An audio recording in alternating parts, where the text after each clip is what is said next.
విధిరాతను ఎవ్వరూ మార్చలేరు అంటారు. కానీ నీలో గట్టి సంకల్పం, ఆఖరి శ్వాస వరకు పోరాడే పట్టుదల ఉంటే ఆ విధిరాతను కూడా నువ్వే తిరగరాయొచ్చు అనడానికి ఇదొక గొప్ప ఉదాహరణ. తన భక్తుడి ప్రాణం కోసం సాక్షాత్తు ఆ పరమశివుడు మృత్యువునే అంతం చేశాడు. కానీ మృత్యువే లేకపోతే జనన మరణాల సృష్టి చక్రం ఆగిపోతుంది. దేవతల ఆహాకారాల మధ్య దయతల్చిన పరమశివుడు తన కాలితో తన్ని చంపిన యమధర్మరాజుకి తిరిగి ప్రాణభిక్ష పెట్టాడు. ఆ పరమశివుడికి అంచంచలమైన భక్తికి మారుపేరైన మార్కండేయుడికి చేతులెత్తి నమస్కరించి యముడు అక్కడి నుండి తల వంచుకుని యముడు వెళ్ళిపోయాడు. కానీ ఆ క్షణంలో మార్కండేయుడి మదిలో ఒక పెద్ద ప్రశ్న మొదలైంది. అసలు నాకు 16 ఏళ్లకే మరణమని నా తలరాతను రాసింది ఎవరు? అప్పుడు అతనికి అర్థమైంది, ఆ మరణ శాసనం రాసింది ఎవరో కాదు, ఇప్పుడు తన ప్రాణాలు కాపాడిన సాక్షాత్తు ఆ పరమశివుడే అని. అప్పుడు మార్కండేయుడు పరమశివుని ఇలా అడుగుతాడు, స్వామి, ఆనాడు నాకు 16 ఏళ్ల ఆయుష్ని రాసింది మీరే, ఈనాడు నాకు మరణమే లేకుండా చిరంజీవిగా మారుస్తున్నది మీరే. మీరే మరణాన్ని రాసి మీరే దాన్ని చేరిపేయడం ఇదేం లీల మహాశివ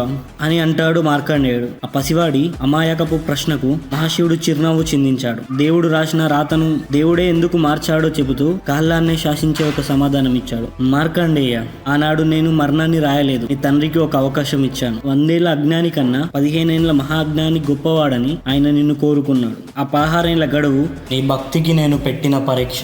విధిరాత ఎంత కఠినమైనదైనా దేవుడికి కన్నీళ్లు తెప్పించే స్వచ్ఛమైన భక్తి ముందు అది తలంచక తప్పదు. మరణం ముంచుకొస్తున్న సడలని నీ భక్తి నేను రాసిన శాసనాన్నే ఓడించింది. నా భక్తుడి ముందు నా రాత ఓడిపోయినందుకు నేను గర్విస్తున్నాను. అందుకే ఆ రాతను నేనే చెరిపేసి యుగాంతం వరకు నిన్ను 16 ఏళ్ల చిరంజీవిగా మారుస్తున్నాను అని అన్నాడు శివుడు.